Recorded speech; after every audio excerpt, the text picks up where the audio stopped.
Hello guys, welcome to our another mini blog. এটা হলো সরস্বতী পুজো বরণ করার দিন। ঠাকুর চলে যাচ্ছে, মন তো খারাপ হবেই, কারণ আনন্দগুলো একটু কমে যাবে। ঠিক আছে, আমরা তারপরে সিঁদুর খেলে নিয়েছিলাম। বরণ ধরণ করার পরে সবাইকে সিঁদুর মাখিয়ে দিচ্ছিল, আমি একটু মাখিয়ে দিলাম সিঁদুর। তারপরে ঠাকুর আস্তে আস্তে নিচে নামানো হচ্ছে। আমিও পেছন দিকে ভিডিওটা করছিলাম, ঘাসর ঘন্টা বাজানো হলো, হই হই করতে করতে আমরা যেতে থাকছিলাম।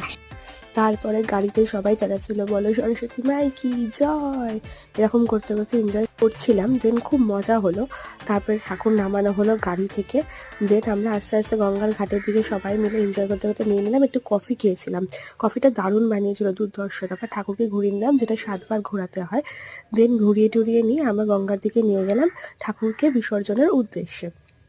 সবাই মিলে গিয়ে, এই যে দেখছো অনেকের বাপি ভাই সবাই মিলে গিয়ে ঠাকুরকে জলের মধ্যে বিসর্জন দিয়ে দিলাম। টাটা, বাই বাই, মন খারাপের সাথে টাটা।